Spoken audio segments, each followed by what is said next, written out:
Hello and welcome to the Library Grindhouse. The only ticket you need is your library card. I'm Jesse. And I'm Leah, and today we'll be reviewing the 2013 documentary, Crystal Lake Memories. So if y'all watched the 6-hour documentary Valentine's weekend, how'd that go for you? No, I'm just kidding. But was this an unconventional choice for Valentine's Day weekend? Yes. Was it the correct choice? Heck yes. So, since this documentary is basically a straight-up rundown of the entire Friday the 13th franchise, it doesn't really make a lot of sense to go through the whole thing point by point like we normally would. So I think we're going to start with a ranking of the films in the franchise with a full spoiler alert warning in effect, just in case. So if you haven't seen these movies, you might want to hold up. But if you've watched Crystal Lake Memories, you've already had pretty much all of it spoiled anyway. So, you know, just want to give you a warning anyway. So now, caveat for my list, I'm going through all 12, but I'm going off of pretty old memories because I haven't had a chance to. Watching a 6-hour documentary is going to be enough with the amount of time I have, so I haven't gone back to review them. It's been 20 years. And I just watched Friday the 13th Part 1, essentially, all the way to Part 7, and then Jason X. I have seen the reboot when it first came out in theaters. I've seen Freddy vs. Jason a long time ago. But I was not able to watch 8 and 9. So Manhattan and Jason Goes to Hell, the final Friday. Yes. All right. So my top rankings will actually be my top 5, which I know might be driving some of you guys crazy. So I'm excited for it. Let's fight! Place your bets. All right. No, how crazy was that movie, that line was filmed only for the trailer? Like, that's one of those things that would... Because I kind of, like, have a memory of, like, yeah, that wasn't in the movie, but like hilarious that Quentin Tarantino was like, where's the line? That's the whole reason I went to go see it. All right, so my number 12 is... Wait, from best to worst? Worst. Okay, starting bottom low. Bottom of the barrel. Okay. Number 12. Number 1 is my top movie in the franchise. Number 12 is my last movie in the franchise in terms of my enjoyment. And number 12 has to be Friday the 13th, Part 5, New Beginning. I mean, look, any film in this franchise that replaces Jason with, spoiler alert, someone as lame as Roy the ambulance driver deserves to be at the bottom. I don't care what else is in this movie.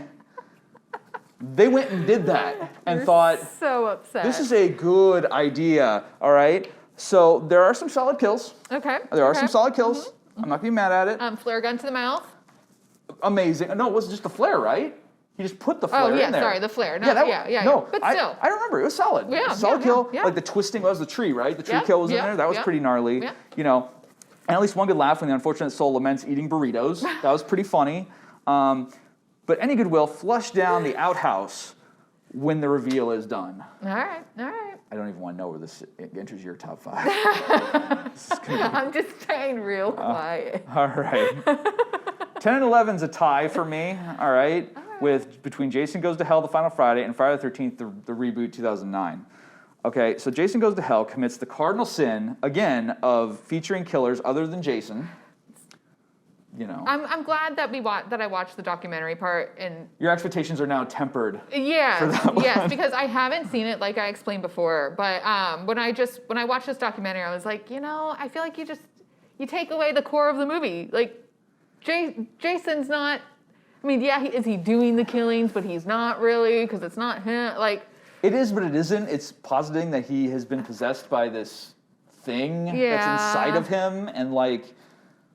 But that doesn't work with the whole, like, the whole thing of, like, is he dead, is he not dead with the whole series? Like, it doesn't play with that confusion. It makes it worse. And I will say, since I watched Jason X, and I saw, like, the beginning credits of Jason X has him, I'm guessing, like, in hell and being brought back, and then he's on this, like, hook rope thing and just in a room by himself for a while. I was like, does this happen in number 9? Because if so, I'm good. No. That's the mulligan you have to give Jason X, of just like, this is where we're starting. Okay. Let's see where it goes from here. And that's okay. Yeah. So that, like, it's one of those things where, you know, another review show I listened to a podcast, they talk about having to give a film like at least one mulligan. To be like, okay, I have to at least give you your premise. Okay, your premise is Jason's here, and now the events are going to transpire. I won't ask any other questions about the rest there. I'm just going to go with what you present me from here on, you know. And that's, yeah. Okay. But There are some crazy kills in that movie. I mean, they're memorable for being brutal and without being over, but they're not over the top enough to be fun. Like, that's part of the problem there. They just seem kind of rough. Okay. I will say the tent kill will forever be seared into my brain, ever seeing stills of it in Fangoria when I was like 12. Yep. Okay. I was like flipping through it. I see like this nude woman on top of a guy, like getting cut in half with a sign, like in like the stills, and I'm just like, I hadn't seen a whole lot of nudity at that point in my life, and it was just like, whoa! And it was so violent and so like everything just in my face. Like I'm just at a bookstore and just like, oh my gosh, my dad's not anywhere around. Like I'm just like, oh my gosh, like I was probably beat red and just so like embarrassed. Like, anyone see me look at this? Like I just burned in my brain. Anyway, but I mean, brutal, and I'll give them credit for like going for it. But it wasn't fun. Like it wasn't. I mean, I get these are about like basically a killer killing a bunch of kids who didn't necessarily do anything other than, being kids. Yeah. But at the same time, it's like there needs to be a sense of playfulness of like this. You know what you're going in for at this point, and have some fun with it. And they just didn't. Didn't Yeah. And that's the other thing with Friday the 13th remake. I mean, it sucks any and all fun out of what could have been a really fun throwback. See, I have a different opinion with the remake, with the reboot. Okay. Because I actually thoroughly enjoyed it. My thing that I remember doing while I was in theaters watching that is I had my coat up above me and I have Raisinets every time I'm in the theater. And my Raisinets were underneath and I was so scared and I was like hiding my face that I melted all of the chocolate off of the raisins in the Raisinette box because I was breathing so hard and I had like my coat up over my eyes. And I just vividly remember the dock scene. Oh, no. The machete through the dock was... so there are quite a few, I will never forget that kill. Good kill, yeah. Like, just how it's like, ka-chunk, just ka-chunk, trying to get the machete mind. out. Like, yes. I mean, you can't forget that. So, and then the sleeping bag over the fire. Getting broiled alive. And, and mind you, I do try and keep in mind that, yes, this is a reboot. So, obviously, it's not the exact same as part one, Friday the 13th. No, I wasn't looking for that. It's not a whodunit, it's a complete reboot. And it is better effects because obviously it's later on. It's the last made one. So the gore and everything is a little bit more realistic. But they're brutal and well done. I give it that. It was very brutal. But for that, actually, that was my very first Jason movie that I had ever seen was the reboot. So it kind of does have a little special place in my heart just for that. And I appreciate it. I mean, it takes it from like the beheading to the bag head to the mask. Like, it has a fun progression of, like, the iconography. Like, there are things about it that are okay. And I feel like the storyline, like, you understand it. There's no random gaps that you have to have, like, a... You're telling me you understand how he basically created a Viet Cong concrete-poured network of tunnels beneath Camp Crystal Lake? Yes. You fully buy... He could have. This man was Jason. really into arts and crafts? Maybe. He likes setting up, altars to people with body parts, so he's pretty creative. Do you understand how much concrete it took to pour all those tunnels beneath? He has a lot of sand and water right there for him. It's hard to get over that, and then the whole, like, it was one thing short of, like, Martha, why'd you say that name? That is true. The whole, like... You're wearing her necklace, you're exactly like her. Yeah, I'm just But, I mean, compared to all the other movies where you have to go from, like, a lake to the ocean... Look, I'm not saying that the other movies are Mensa candidates. I'm just saying that if you're going to be that crazy with, like, he built all these concrete tunnels, like, himself with his own bare hands, what if they were at least have some fun with it. What if they were already there?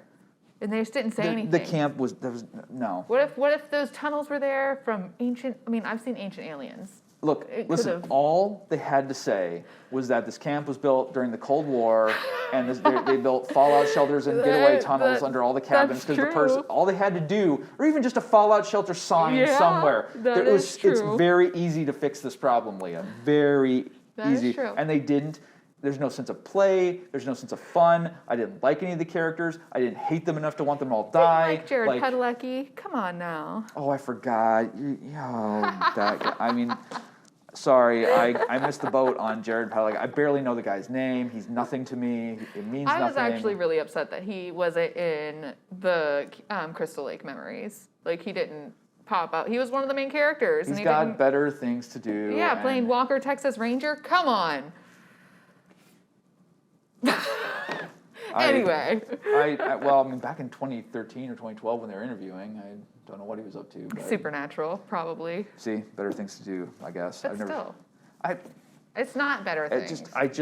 it was just one of those things. I saw it in theaters. It should have been an amazing time, and it just wasn't. I just remember that being released around the same time as My Bloody Valentine, which has Jensen Ackles and Supernatural I wish I fans. was able to see that in 3D I saw it in theaters. I saw it in 3D in That'd have been theaters. awesome. It was, I got to it see was Piranha actually 3D pretty cool. in theaters, and that was pretty fun. Well, but I still have yet to see the original My Bloody Valentine, though. I feel like I kind of... Shout Factory's got a disc. I've done At least the- it did. I don't know if it's still around. I've done the reboots first and then go back, so...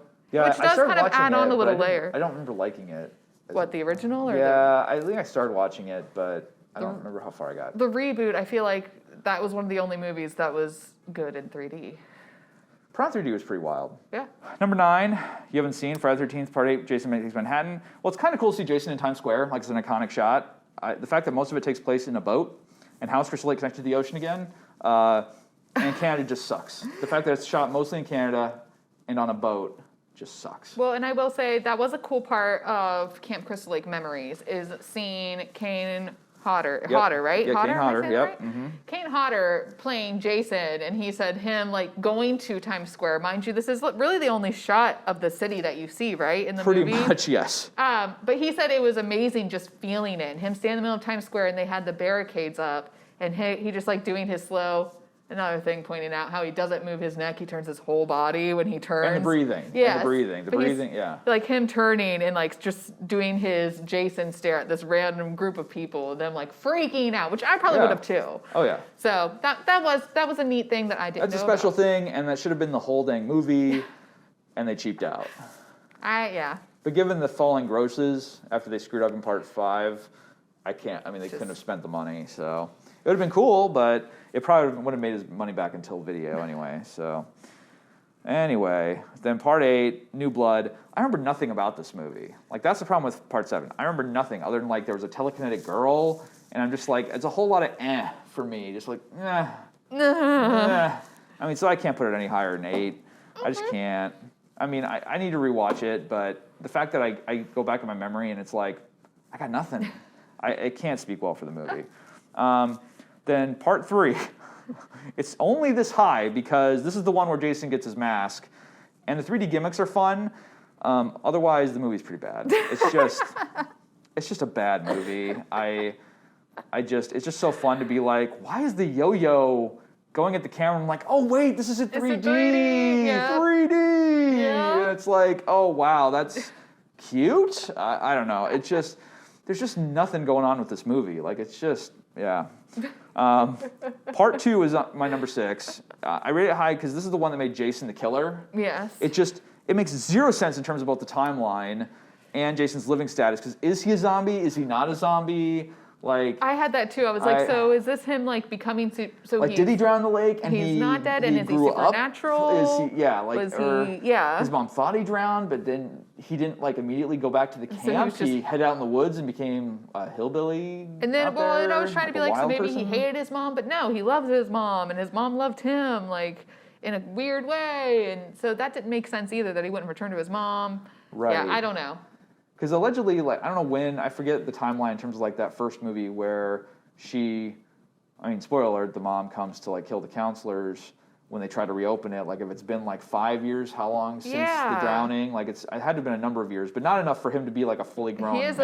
He is a man. Like, 8 foot tall, like, dude. So the timeline still doesn't make any sense, but, I mean, then 5 just blows it all to heck. Yeah. Going from 4, where Jarvis is a kid, to being a full-on adult. Wait, so everyone has a cell phone now, right? Yeah, and how many? Yeah. It's the Tokyo Drift problem with flip phones in that third Fast and Furious movie, even though it's supposed to take place after like other movies that have way better technology. Anyway, so then Part 5, I put in Friday the 13th, Part 6, Jason Lives. Now this one clears up the zombie question once and for all, with the dead Jason being resurrected with lightning. I like the stakes of the kids being at the camp. Oh, yeah. And the humor, kind of elevate this entry above some of the others, even though it underperformed in theaters due to fans really still being angry with Part 5. And I will say, like, when I was watching that, I was just like, is he gonna kill children? No, yeah, like it's actual stakes. Which they actually brought that up in the documentary as well. They were like, we were worried that fans would hate seeing him kill children. Like, they're like the embodiment of innocence. Sure. So what would be the point? And then he died when he was such a child. So maybe he has that kinship or that, you know what I mean? It'd be interesting if like he like protected a kid or something and like killed an adult who was like trying to like attack a kid or something. That would have been interesting. That's one thing about these movies that really drove me crazy is I was like, I feel like if he saw a teenager actually taking care of a child, that he would not kill them. Because they are doing the job that his counselors didn't do. I would have liked to have seen a moral line. Like, all of a sudden, it's like, oh, okay, so Jason isn't entirely a mindless because killer, sometimes he's not, and sometimes he is. Right. Like, he picks and chooses. Like, he didn't kill the dog, and one of them. Oh, yeah. And then you know what I mean? It's like, he knows what he's doing. And then even his recollection of, I'm going to kill this person, and then Tommy saying my name in a boat. And so even though it'd take 2 seconds for me to squish her head, which I've done with multiple other people, I just drop her, and I go over here. Like, I'm like, what? He really likes I'm squishing your head. I'm squishing your head. I'm squishing your head. Exactly. But I'm just like, what? Like, so he has some sort of thought process. It would have been nice for it to be expanded upon. That's fair. It would have been cool, but I don't know. I have good feelings about 6. And then Friday the 13th Part 4, I mean, the final chapter, you got Corey Feldman is a monster makeup fan, Crispin Glover dancing, killing Jason for the first time, Tom Savini makeup effects one more time, iconic poster. I mean, this one is iconic and special in a lot of ways. It's not my favorite, but I can't rank it lower than it deserves to be. I mean, it's got a major place in the canon, as it were. I mean, so that's my number 4. And then the original Friday the 13th comes in at 3. I mean, this is the one that started it all. I mean, it's got the iconic score and the sounds. Yeah. I mean, come on, you can't deny. I mean, without that, this franchise has nothing. Absolutely. I mean, it's got to have the hockey mask too. But I mean, the music and sounds. I mean. And one thing that I thought was actually pretty cool, they pointed out in the documentary as well, is they were actually going to make Jason just have one less finger.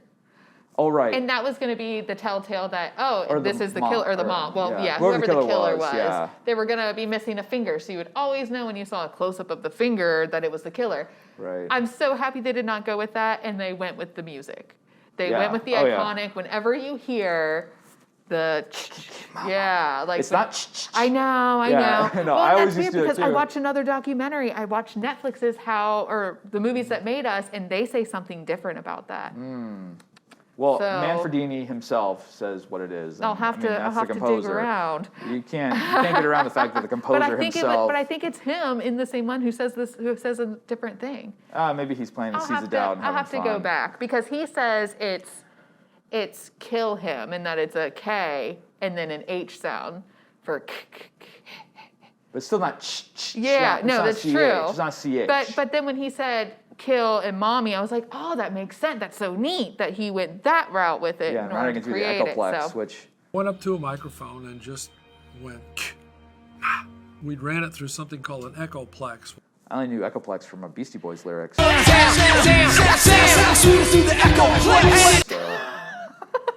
Anyway, so the Tom Savini makeup effects, iconic. I mean, great job there. Fresh off of Dawn of the Dead.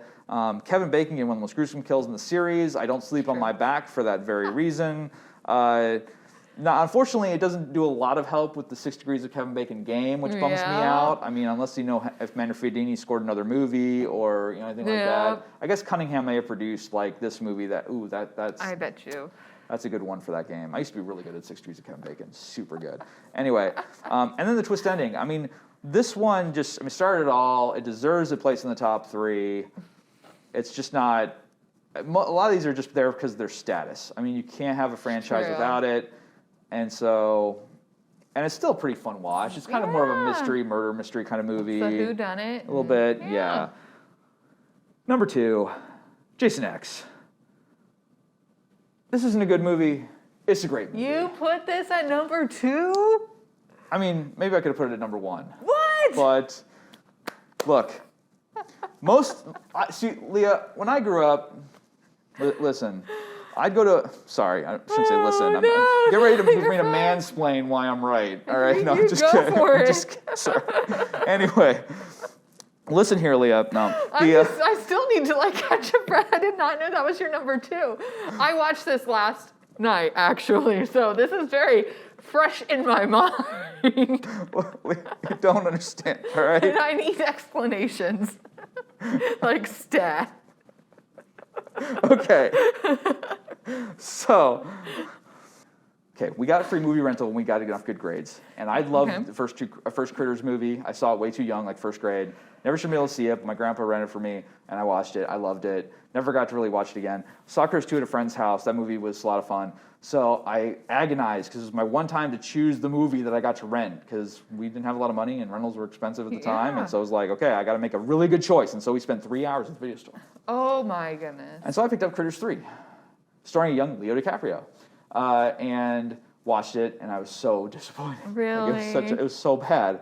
And then I remember seeing Critters 4 in space, and I was like, you're not fooling me again. And I never rented it, thank goodness, because when I finally got around to watching it, it was bad. It was bad? Okay. Yeah. So, and then I heard Hellraiser went to space, and I was like, whatever. And Leprechaun went to space. Now, that's hilarious. I hope one day we get to review Leprechaun in space. I haven't seen that, but I did see in the documentary, they said that most horror films go to space to die. Yes. And they were nervous. So, yeah, so it is when an iconic horror villain goes to space, it is usually the death knell of this franchise. Thankfully, a hefty dose of humor in this movie, including the immortal line, "It's okay, guys, he just wanted his machete back." And the entire holodeck scene, which, come on, when you rewatch those movies and you saw that they were basically doing a whole send-up of the entire franchise on a holodeck. I will say the camper girl scene was hysterical. And he kept beating the sleeping bag, and It they're like, was- ow, ow. Like, I mean, come on. I wish they would have done, and I know budgetary constraints and everything dictate that, but I wish they could have gone a step further. Like with him just full on, a whole bunch of teenagers swarm him and he's like freaking out. I feel like that would have been really funny, and I will give that to you. I mean, watching this in college was just amazing. I was just like, this is hysterical. I'm a sci-fi guy, and so like this is like, if you're gonna take Jason and put him in a sci-fi setting, just the judicious use of the vacuum kill, which wasn't great. The cryo kill was so iconic. The cryo kill was cool. Yeah. What was up with that vacuum scene? I know it's That hole was so tiny, and I was yelling at the TV. You haven't seen Alien Resurrection? I haven't. I haven't seen any of the Alien movies. What? None of them. What? Okay. So I've seen Predator. What? Okay. I've seen the first Predator, and that's it. Okay. But the entire time it's just like something, grab a table and fling it up. It would clog that hole. It would just stick at that hole, and then she could have. What? And then all of a sudden she flies through, and I was like, oh, so she's gonna stop the hole. She was just gonna land there, and it's gonna keep bringing her back up from the suction. But no, she somehow goes through it, and it just makes a slurping sound, and she's gone, and you see leftover guts in this grate. What? It sucks on so many levels. And Leah. then Jason can just doesn't matter. He's just walking away. There's no. Is he Uber Jason at that point? No, He he's wasn't- regular Jason. Yeah, I mean, I guess maybe if they I'm not gonna closed the say. door. At least they made use of the space setting in a way that kind of worked for the franchise. And they did make it humorous, which They there is did. something to be said about when horror films, they add a twinge of humor to a lot of the kills, or especially ones that are, part 10 in a franchise. I feel like they're trying to cater towards the crowd. We know what you want. We're going to give it to you in some kind of goofy way. Yes, and they got David Cronenberg, iconic director. I mean, Videodrome, The Fly, Dead Ringers, which I didn't really care for, but anyway, I'm trying to think, History of Violence, so many iconic movies to be in it, to get speared gruesomely. That's It was true. great. Well, It and I was like so how they cool. mentioned that too, how he said he he'd was only only going to do it Yeah. if he, and that was neat. That was It's fun. cool. If you're going to film in Canada, get a Canadian legend to be in the movie. And he acted in the movie Nightbreed, if you've seen that movie. I have not. Oh, he's crazy in that movie. We'll have to review that one sometime. But anyway, based on some Clive Barker stuff. And he acted I was like, wow, I'm surprised he hasn't been in like more movies. He just didn't want to be in front of the camera. I mean, he's a really good director, so I can Yeah. see like he wouldn't want to divide his time that way. But I really, I don't know. And the Uber Jason looks pretty cool. I love the does look robot. The cool. robot was really fun. Like the fact that they had like $1.95 to make this movie, they stretched it like as far as they could, and it, for the most part, it holds up. Like I have a hard time being mad at it. Like, yeah, the CGI is not awesome, but then again, it looks way better than it should. It's true. That is true. For the I will budget give they you had. that. Like, it's one of those things where, look back at the franchise. I mean, it's just, overall, like, and it's one that I just want to go back to. Like, when I'm done watching it, I just kind of want to go back and watch it again. You know, I feel like what it is for me that makes it kind of like is you could tell it was all done on a stage, and like I feel Sure. like Jason I'm so used to him being in the nature. I'm so used to like people running. I'm so used to the twigs snapping, and like he's around, and that creepy of you being in the vast, like out in the open. But I guess space is But then very him crashing at the end, like on an Earth-like planet, I'm just like, that's such a perfect setup. It's such a perfect setup. I thought it was Earth. I thought it was him crashing back down to Earth. No, because Earth was a hellhole. Remember, like I at know. the beginning. Like, Well, that's true, but so like- it's like we found another Earth planet at this point. And we were letting him loose. And it's like, and now Jason we were idiots, and we wound up making him even bigger and better, and he's now on Earth 2, basically. See, I was thinking of Hitchhiker's Guide to the Galaxy, where like there is an Earth 2. Oh, right, But Make sure you have your towel. But yeah, that part was funny, and I did laugh out I mean, it's loud. probably the best ending of the franchise, right? 'Cause I did it's laugh like- out loud when I saw the guy first when he was like, he's coming towards us, I was just like, no way, are they really gonna like explode Jason back onto their ship? Is he gonna like machete just stick into the ship and he's just along for the ride now for the rest of his life? Like, what is this? And then you just see meow. I cracked up. I did crack up. That part was good. It was a good ending. It was good. But like him landing on that planet, I'm like, and there it is. It starts all over again. Like, And that's it's it. great. I did crack up laughing though. I will give you that. I will give you that. I mean, it's one of the only ones where it's like there's just a lot of laughter. Like you just have, and it's a fun one to like throw on. Like if other people haven't seen a Friday the 13th before, it's a fun one to be like, you know what? If you're not like, it's a gentler Jason movie, and it's one where you're gonna laugh. And it's not like super scary. And I get that people are like, oh, it's lame or whatever. And I'm like, fine, but when I see a horror movie, sometimes I just want to have a good time. And It's this one to movie have is a fun good time. Like it doesn't take itself seriously like at all. And it doesn't, I don't feel like it craps all over Jason or the legacy. I think it could have, but I don't think it does. But it doesn't. I don't think so. I mean, It's got Kane Hodder.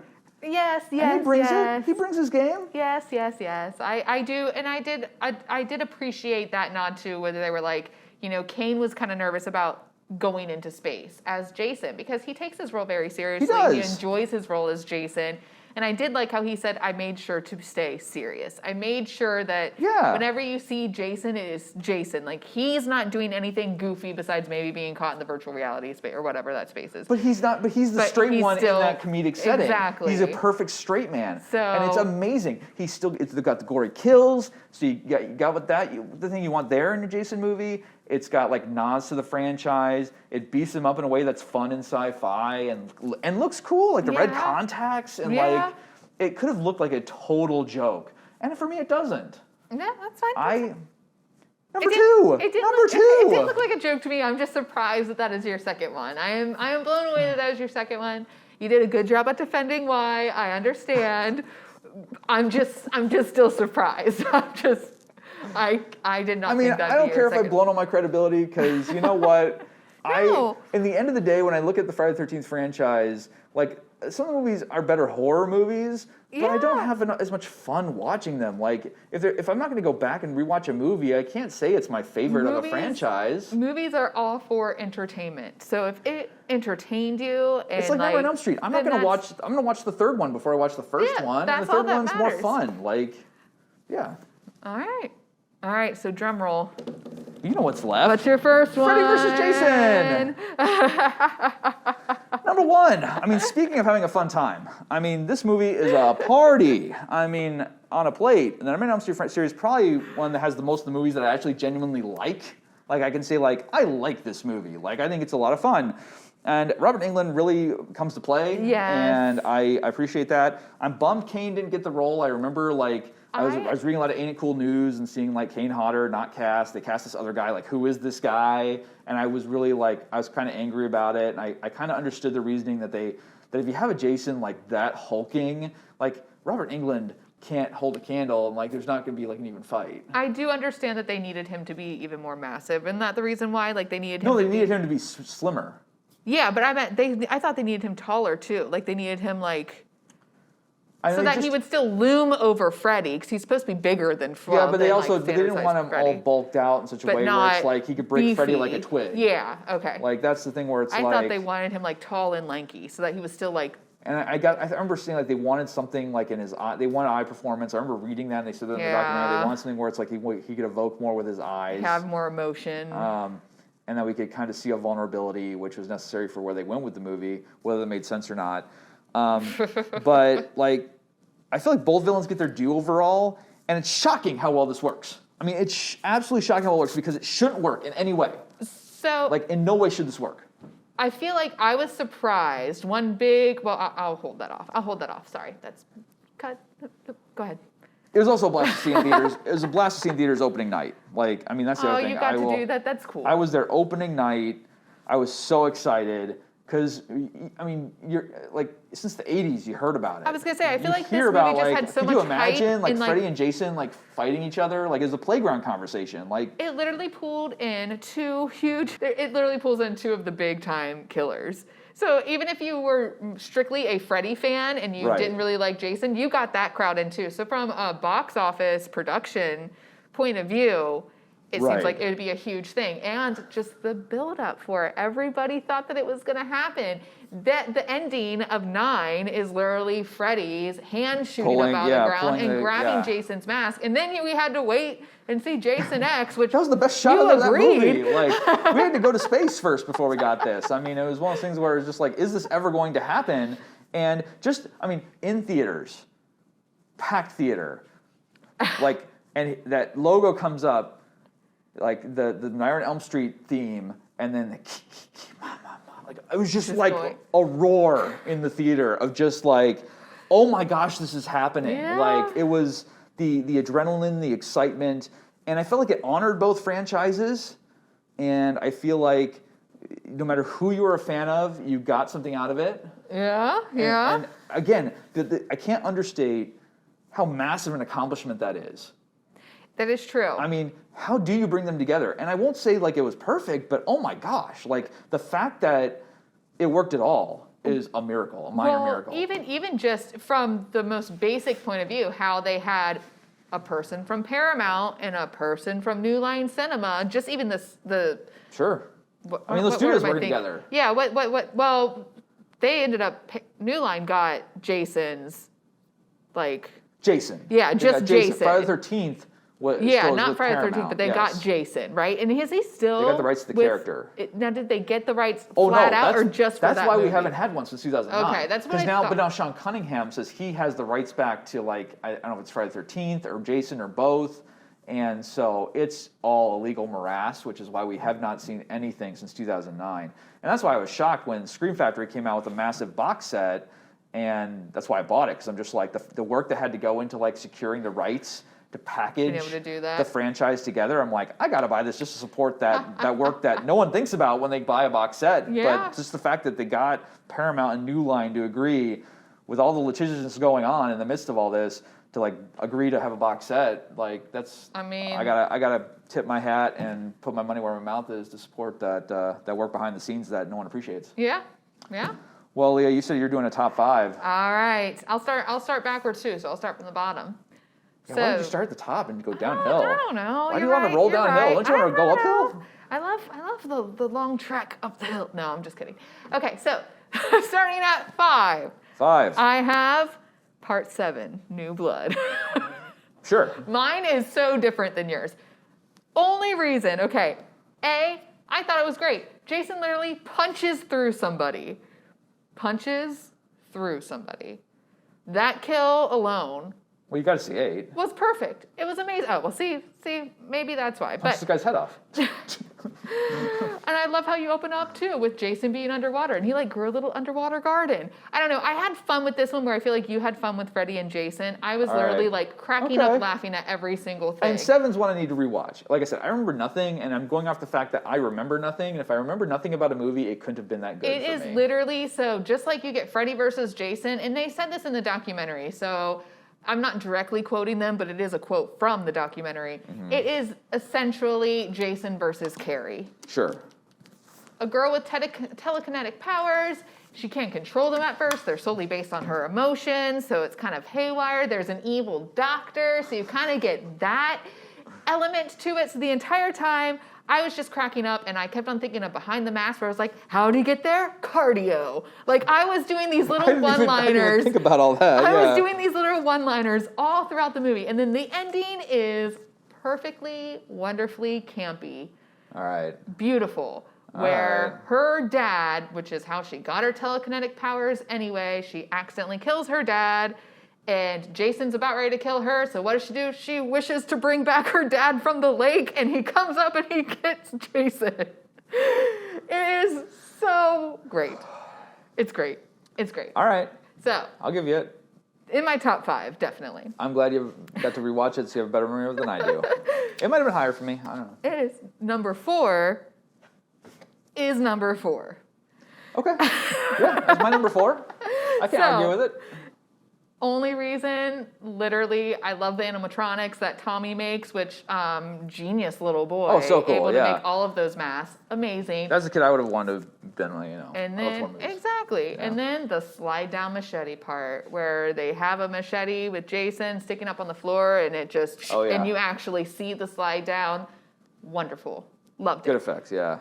Another effect too to put on with my part 7 is they did say when they brought Jason back from the water, his makeup effects, they ended up putting every single cut on him that he had. Oh, that's any right. of the I do previous appreciate that movies. with the mask and makeup. So I did enjoy that. Like wherever a Yeah. machete hit him or he got cut in the face or shot, they made sure to bring all of that back. Which is cool. I really enjoyed that. That took some dedication. It did. So Yeah, no, I my hat's off to the technicians behind these movies. Exactly. Even if I didn't like them, the technicians deserve credit for what they did. The only other question that I have for part 4 is thank you for introducing Mrs. Voorhees' first name as Pamela on her gravestone, but I want to know who paid for her to have a gravestone and who is taking care of it? I know in the documentary they brought her head up obviously wasn't buried. So. well, that's true. But they brought up that they did have an alternate ending. I forget which one it was for. I want to say it was 6 or 7, where they brought out they brought out Jason's dad.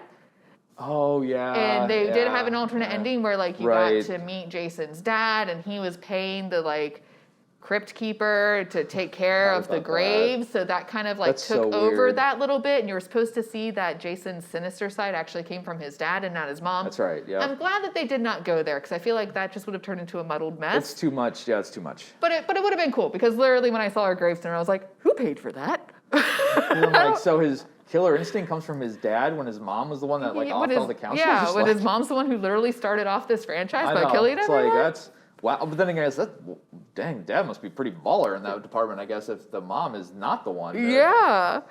So, okay. So then, for my number 3, I have part 5. Oh, Very Leah. low on your list. Oh. 3rd in mine. Okay, so Love you some Roy. All right. I appreciate the whodunit in this. I appreciate going back to the roots Yeah. and going through the whodunit. Mind you, the entire time I was like, so is it Jason? Who's doing all this stuff? Why is he at this random place? Is he following Tommy around? Are they trying to say, like, instead of stalking Camp Crystal Lake, he is now stalking Tommy? What is going on with this?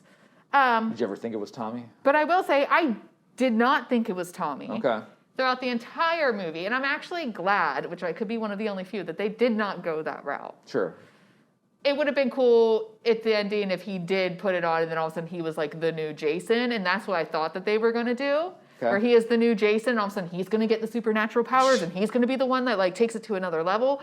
But yeah, they kind of acted like that this film never happened with all of the other continuations. Starting on to part 6. It was like part 5 didn't happen. I thoroughly enjoyed part 5. Flare in the mouth. And then you got to see, mind you, I know that he actually wasn't Jason and he was Officer Roy. But if he was Jason, you got to see the wide-eyed, Happy Valentine's Day stare of Jason coming in and then Tommy at the other end of the barn and close up on their faces of their just wide eyes like, it's you, it's you. I literally said Happy Valentine's Day out loud. It was the perfect meet cute in a horror film. All right. So yeah. And then for my number 2, part 1, classic, has to be up there. Start of the whole franchise, we already kind of went through it. It's just, it had the right formula in order to make the right scares. Another whodunit. I'm coming to find out that I like thrillers and mysteries, like a little bit of a question mark. And for my number 1, I have part 3. All right. Explain. I have part 3. First of all, you got a boy who cried wolf. Love it. Love having that justice. You have a prankster who like is pulling all of these jokes, pretending that he's dead, and all of a sudden, guess what? He's so annoying. He is very annoying, which is why I'm glad that he died. It took way too long. That's how he gets his mask from the annoying guy. He does. Like, He gets his mask from the annoying guy, but you get the mask. And then I actually loved all of the 3D antics. Loved it. Oh, they're hilariously cheesy. I love the harpoon going through them, or going through her. I don't know what it was about this movie. I just loved it. I loved the eyeball pop. It was like so bad, but so good. All right. There were just certain aspects of it where I feel like it was like the perfect amount of punny, of campy, of just, it had like, it almost took the formula of teenagers / young adults, camping out, everyone together. Like it had every little, when I think of the Jason formula, it was there. Okay. But then he gets the mask too. So it's like, full on angel singing. Yeah. I thought that they did a perfect job. If they would have just stuck to that formula, mind you, I know that if they stuck to the formula, it would have gotten even more repetitive than normal. But I feel like that was just them like perfecting the Jason formula. I was like, they got there. They got there with having it so that Jason is the killer, and it works out perfectly. Wonderful. I can understand why you put it there. Yeah. All right. Cool. Makes sense now? No, but, I mean, I have Jason X as my number but like 2, I said, I understand your and I have movies. one that's only half of Friday the 13th movie as my number 1. So, am I a fan of this franchise? No, I don't know. It's just one of those things where I want to have a good time with a horror movie, and the ones I'm going to rank the highest are the ones where I'm like, you know what? I like this movie, and I'll watch it again. And most of the Friday the 13th movies, and most Halloween movies, and most Nightmare on Elm Street movies, I'm like, I've seen it once, I'm good. Yeah. And that's where it's kind of like, I kind of rated it on a rewatchability / and memorability scale. Plus, like, it's obviously I have to have 3 higher than some other of the ones because you can't, it got the mask. Like, I mean, there's just things where, and we're all going to have different rankings on this. I mean, what's y'all's ranking? I mean, go ahead, put it in there. Yeah, that's true. And I will say, I did feel a little like, wah, wah, about how he got the mask. I wish that there was something else I mean, it's not any better in the reboot. I mean, he, like, moves the cloth and... I feel like even the reboot one's better than this one. It's like, you went to another kid's, like, tricks bag and you found it. And I also thought it would have been funnier if the kid was wearing said hockey mask at the very beginning when he was greeting them. Instead, he wore, like, this plastic mask over his face. Oh, right, I thought it would have been funny if he was wearing the hockey mask. That way you knew that, like, he had it in his bag to be goofy. So that's our top films of the franchise. But what about Crystal Lake Memories? Like, so what are the top 5 reasons you're glad you watched this movie? Oh, man. Okay, so number 1, I love the fact that they pointed out that somebody dies in the first 20 minutes of each film. Oh, okay.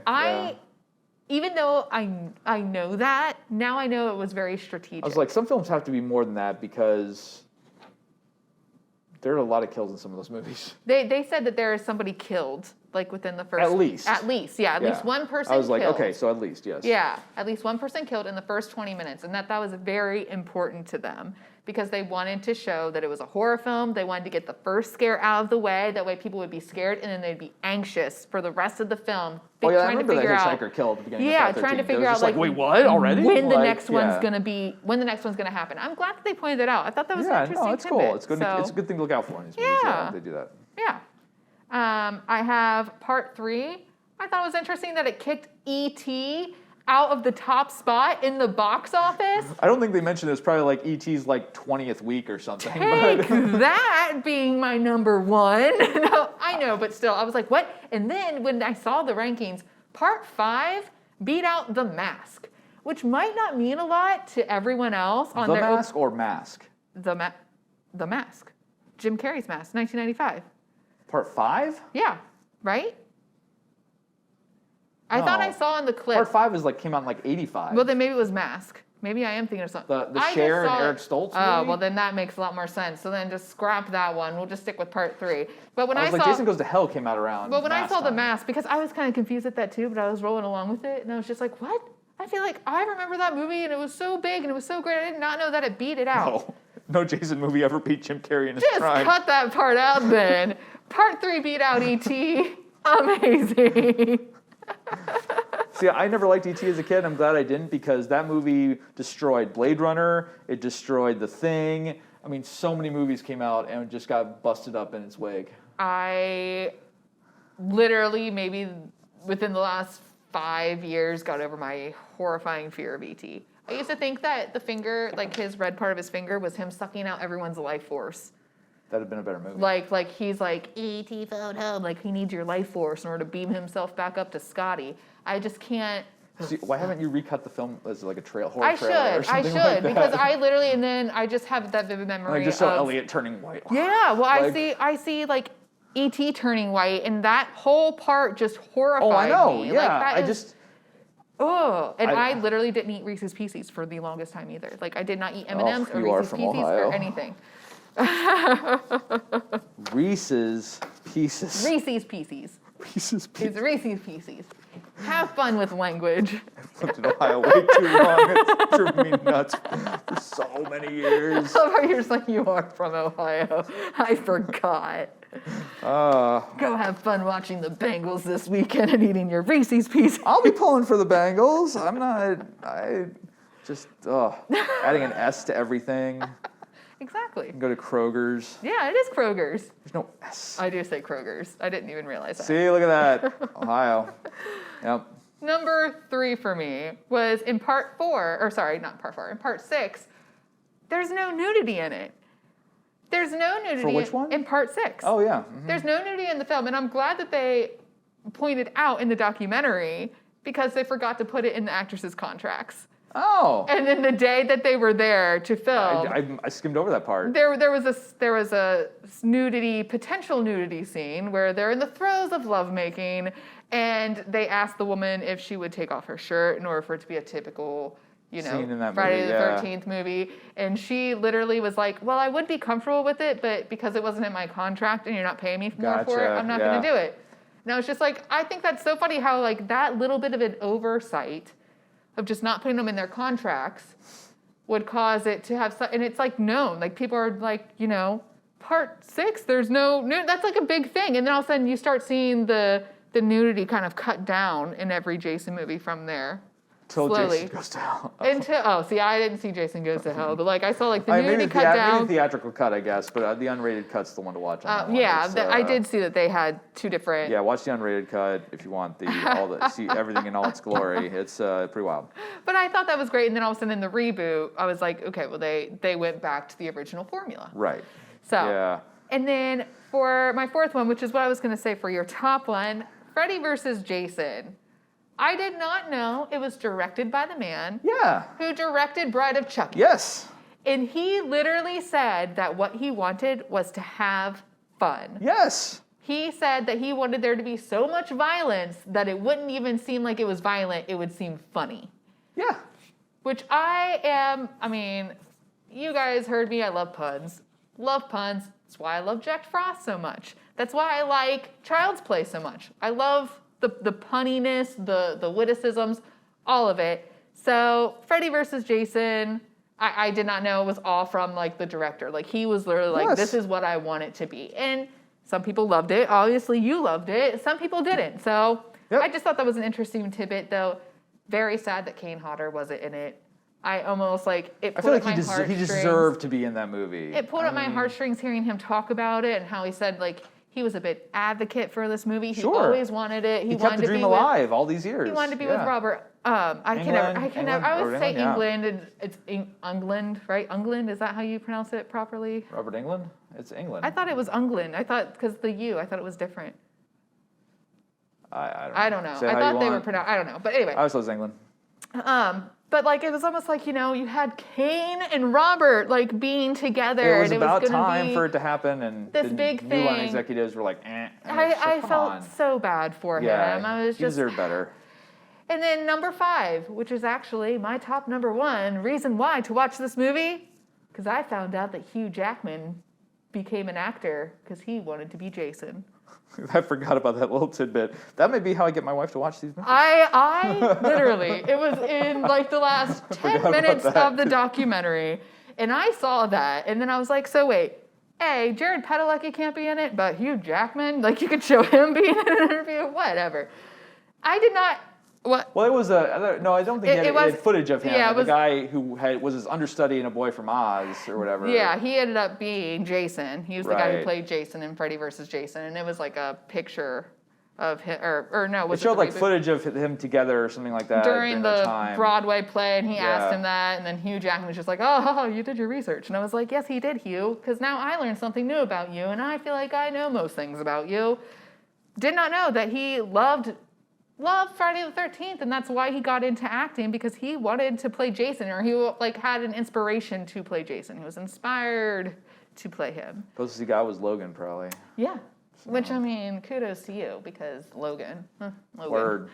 But yeah, so those are my top 5 reasons. All right. I know that they sound itty-bitty. I learned so much more about this franchise throughout this entire documentary, but those are like the 5 that really stick in my mind. It's really cool. Like, I need to go back and watch them now that I know more about these movies. That's one of the cool Absolutely. things is, like, even if you've seen them all, like, after you watch this, it's like, man, I really need to go back and watch these with, like, the fresh eyes. And, like, you have more of an appreciation of, like, the technical side of it. And, like, wow, these people actually care and we're actually trying. Like, and some were early in their career and obviously maybe not have been great actors at that point. But, you know, I mean, they may have even gone on to anything. But it was just fun to see the appreciation they still have for it. And, Oh, yeah, and the amount of fan mail they still get, they talked about, and like being they recognized. talk about how the fans are nice and great. Yeah. Like, what's her face who played the mom? Just talk about how like fans will come up and have her hold their babies. And Yeah, stuff. I thought that was really. It was all around a good experience. Yeah. It was a good documentary to watch. Now I will say I kind of did a 2-parter with this, where I watched 1, 2, 3, and 4, and then I watched the movies 1, 2, 3, and 4, and then I watched the documentary about 1, 2, 3, 4, Yeah. and then I continued watching the documentary for 5, 6, and 7, and then I went back and I watched the movies 5, 6, and 7. So it was kind of a different take, because I feel like I heard the documentary talking about the movies while I was watching the movies for the first time. So it kind of made it less scary, because I was like, oh, I know how they that's did a that. bummer. Oh, I Sure. know. You know what I mean? And I Yeah. kind of knew some of the big Yeah. kills and the big scares that were in it. So I will say that part I was sort of like, eh. But I also knew that, like, obviously they're But going it to talk didn't about affect your the enjoyment of movies. the movie since you rated part No. 5 so highly and stuff like Yeah. that. So it didn't like, and 7 too, you rated it highly. So, Yeah, I mean, not at all. It didn't mess with my ratings, but I do feel like I would have been more scared and more like glued to the TV if I didn't know about some of those. That's fair. They're scary. That's fair. Yeah. Well, my top 5, a little different. My bottom one, number 5, is Corey Feldman around the campfire and narrating. I mean, the campfire is super cheesy. I'm so embarrassed for everybody who is sitting there with Mr. Feldman. watch. It's just so cringy. I mean, but he's a competent narrator. It was fun. Yeah. And okay, and I was a bit uncomfortable wondering how many of the actresses around the campfire slept with him, but that's none of my That's business. true. He's kind Yes. of notorious from what I understand. Yes. So it was just kind of like, oh gosh. They even mentioned, I forget which one, but one of the girls too did the same thing. Like they mentioned that in the documentary. They're like, oh, everyone loved having her around. And one guy's like, well, it's because Yeah, they Yeah. had some fun. Which, Yeah. teenagers on a movie set, young kids, Right. having fun. Probably It's- gonna happen. Yeah. And then number 4, it did a great job of getting credit to as many people who put on the mask as possible. Like some movies, it's like someone might have put on the mask for like one shot, but they talked to the person. They're like, yeah, in that shot, it was me wearing the mask. And maybe that's contentious still, but I feel like they still mention it like okay, this is contentious. Had the mask on for this. Nope. And it's like, well, actually, I had the mask on for it. You can choose to believe what you want, but I appreciate that everyone kind of got their say in that, which is something that, I mean, it's a big deal that you're playing Jason, and like at this point with the legacy, like to be able to say that I was the one that was when you got thrown out of the window or something like that, or for this insert shot, like that's my hand doing like this iconic thing that everyone remembers. Like you want credit if that was you, So it's kind of nice that they kind of gave people their time. I did also like the fact that they were really excited to be Jason. You kind of just pointed to that, but like everyone was so happy, like. Yes, that was me. That part I was Jason. Like they were just so happy. Like this. And like here's what I was trying to bring to the character of Jason, and like it's fun to see like this is what I thought he should be or how he should move, and like it's something where you think you just put on the mask and you walk around and with the machete, and it's like, oh, it's not necessarily that easy. You got to have a presence. You got to have a cadence, a rhythm, whatever. And it's like you really don't know until you watch like a movie like V for Vendetta, with like Hugo Weaving, where it's like how hard is it to act behind the mask, and it's like. Oh my gosh! Like this guy makes you feel stuff, and you can't see his face. Yeah. Like, I don't know how he did that. It's like a magic trick. Absolutely. Because like even like Tom Holland is like Spider-Man, his eyes can like shrink and grow and stuff like that now. Can still but see like the facial but mask expression. acting, it's like I don't like it's a master class, and so it's like there really is acting behind a mask, Absolutely. and that's where I appreciated more the craft of the people who are playing Jason. I totally agree with you. And it also number 3, it didn't feel like any of the movies got a short shrift, which was cool. Yeah. No matter which ones are your favorite, like even if you think I'm crazy and like other ones are way better, each of them got justice. Yes. I feel like, and even the bad ones like Part 5, which deserves no justice. I mean, I kid, of course, kind of, but They even talked about how there was a TV series. I did not know that. Oh yeah, I forgot about the TV series. I definitely didn't go back to watch that. But I remember when that came on, like it was a big deal. It was like, oh my gosh, maybe I could talk my parents into letting me stay up and watch the show. I did not know that, even though it had nothing to do with Jason, right? It was like cursed objects. Isn't that what they talked about? Yeah, it's ridiculous. It's like has nothing. Yeah, and to they do. said it like went better in Canada and Europe because it was called like Friday's Curse instead of the Friday 13th the series. Yeah, that was like it was related but not like Yeah, but they gave that time too. So it was literally like a complete homage, right? Homage? I can't think of words properly today. In terms of Like it was just a complete tip of the hat to the whole entire Jason franchise. Like every yeah, so little they had thing. a Friday They did thing. not- Yeah, I forgot about they talked about the show for as long as they did because I remember that show being on, but I remember more that when Freddy's Nightmares came on TV because Freddy was a more iconic character for me growing up. Like I mean, you couldn't escape the hockey mask, but like I wanted like the costume glove they had at like Spencer's Gift like at the mall like in like 1990. Like I wanted all that so bad because I thought it was so cool looking. And so when Freddy's Nightmares came on, and Robert Englund was in it, it was just like, oh, that sounds awesome. And I remember I got to tape a show and watch it. And I just remember this kid with this giant hamburger, and like he eats himself to death or something. And Eats just himself? Like, eats the burger, like eats so much that he I thought, dies. like, Eats he himself just, to like, death in terms of like okay. eating like just a massive amount of food or something. I feel like that's what it was. I don't know. It made little to no impact other than just that shot of him just like his eyes bugging out with this giant hamburger. Like, I don't know. It was really weird. I was surprised that Friday the 13th, the series went on for as many episodes as it did. Like, Yeah, it I was did like, reach like 3 seasons. I was like, Yeah. what? I thought both of them were like one season chumps that like did nothing. I Like, wonder how many episodes were in each season. Like, I wonder how they broke that down. and too. syndication's also a very different game than being on like network TV. Yeah. So I feel like, I mean, Andromeda was on for how many years?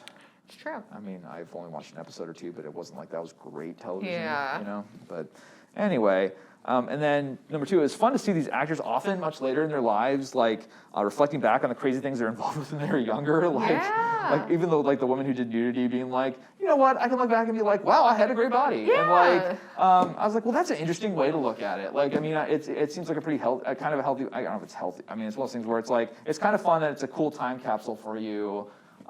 In that way, because it could just be a total you're embarrassed just every time. I was gonna say I'm happy that they put that in because I've always heard, which through like different various sources, that when actors or actresses go nude or have some sort of shot like that they're always embarrassed or they're thinking like, my children are going to see this one day, my grandchildren are going to see this one day. So it was almost empowering to have this woman be like, no, Well, the like, one talks about like having seen all that jazz And Roy Scheider's character in the movie constantly saying, "It's showtime," and she like literally like, "How about I open my shirt and be like, And it's she showtime?" didn't even have to do And that. then, she came up with the nudity idea herself, and it was like, okay. And she was happy, she was proud of ecstatic. She was herself. so cool. Glad that she came up with that iconic thing, and good for her. Yeah. I mean, because it's rare that the women are deciding what their nudity is going to look like in the movie. And it was kind of nice also to see to hear about how when the girls had to be like go skinny dipping and be naked, the boys didn't have to, but they ended up doing it on the set. Like the actors were actually like, "Oh hey, Right. you're doing it.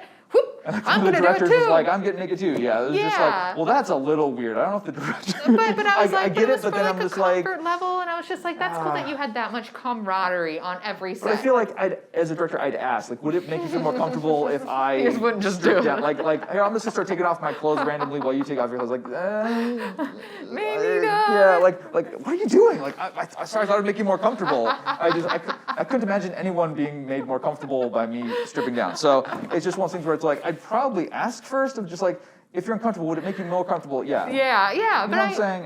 It was almost it's a like you could courtesy. see that sense of camaraderie though in absolutely, every yes. single different movie. You could see that all of the people like they spoke fondly of their time. It was a huge memory. They're happy to be a part of it. I'm glad that you put that in as your top like reasons why to watch the movie because that was very nice. I mean, it's cool because I mean, and it's and it also doesn't sugarcoat everything. I mean, they talk about how hard it was to make these movies because there's no money. It was very uncomfortable. It was very cold. Yeah. Some of them actually got hypothermia. Yeah. They don't gloss over that stuff. They don't gloss over the Kane Hodder being passed over. They don't gloss over the stuff that was hard or possibly was a bad choice or whatever. They mention it. Yeah. Oh yeah.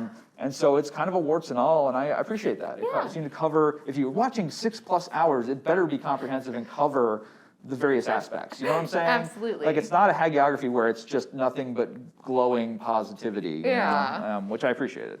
And then appreciation for the fans was cool too, because you could just be totally burnt out on fans. But then again, they want to make sure people will still come to the cons and pay $20, $30 for a picture and an autograph and all that kind of stuff. I mean, Kane Hodder will autograph and take a photo with you, and he will choke you, and he will push hard enough to let you know that he could choke you out. Yeah, is what I've heard.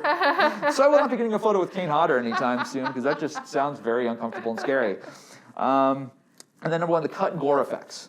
This is a franchise built on bloody kills, so it was really cool to see footage of the effects that had to be cut because the MPAA was just going crazy in the late 80s, early 90s around this time. It's sad to hear the actual footage had been destroyed by Paramount. It was just like, what? Because they could have made a killing on video re-releases, not to pun intended. But the problem is the artists involved deserve to have that showcase for their work, even if the talents are people being eviscerated on screen.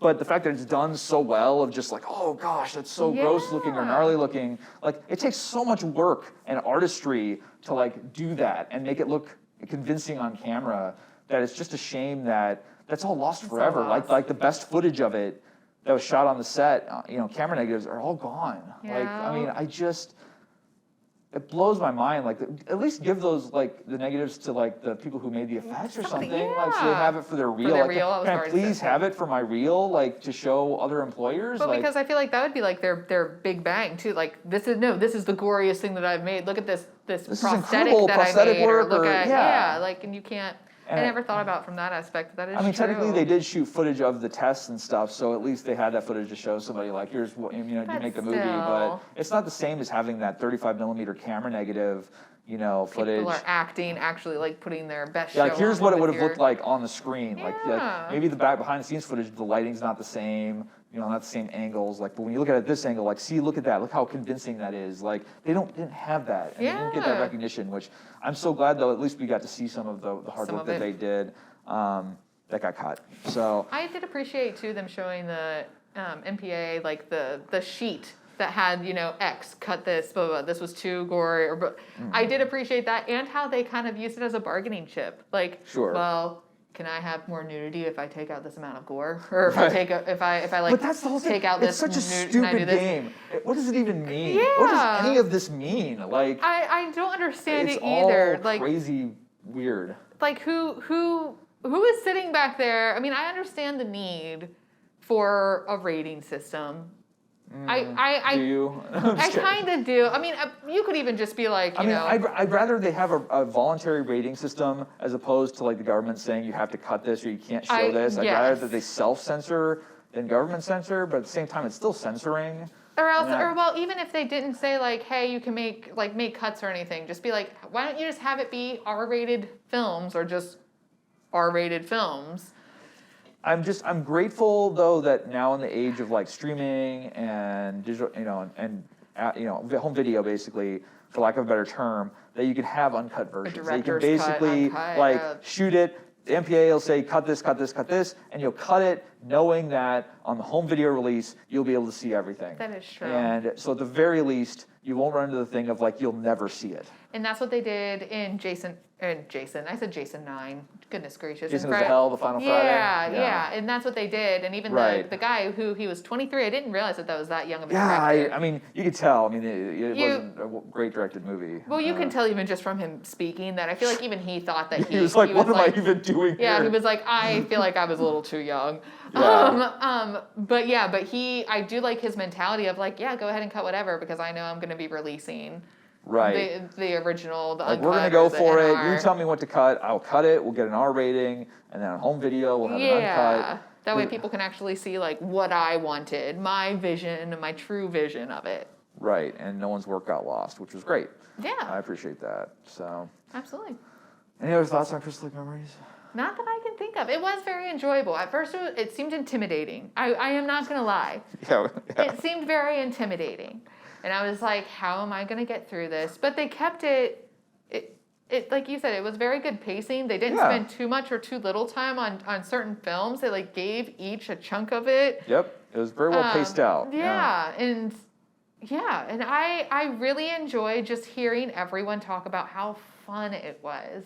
You don't think of horror films. Well, at the time, I don't think any of them had any fun. Yeah, that's true. They did say at the time, I think it was a lot of hard times. But in retrospect, it's like they probably recognize it as one of the better times of their life. But then again, I feel like that's what happens in life too. True. Like you never really sit down and think like this is the best time of my life. You're always like grumble. It's like all the camping experiences as a kid. It was like at the time it was just a living hell. And then after, it's like some of the best memories I have of being a kid was camping. And I was miserable at the time, but looking back on it, Yeah, you were having fun. Yeah. So yeah. Cool. Well, those are our thoughts on Crystal Lake Memories. Yeah. And now here's Clucifer with your clue for the next movie we'll be watching. Clucifer here. Your clue for the next film is My Girlfriend's Back. Thanks, Clucifer. For Live Grindhouse, I'm Jesse. And I'm Leah. And we'll see you Friday for our next reveal episode. Bye.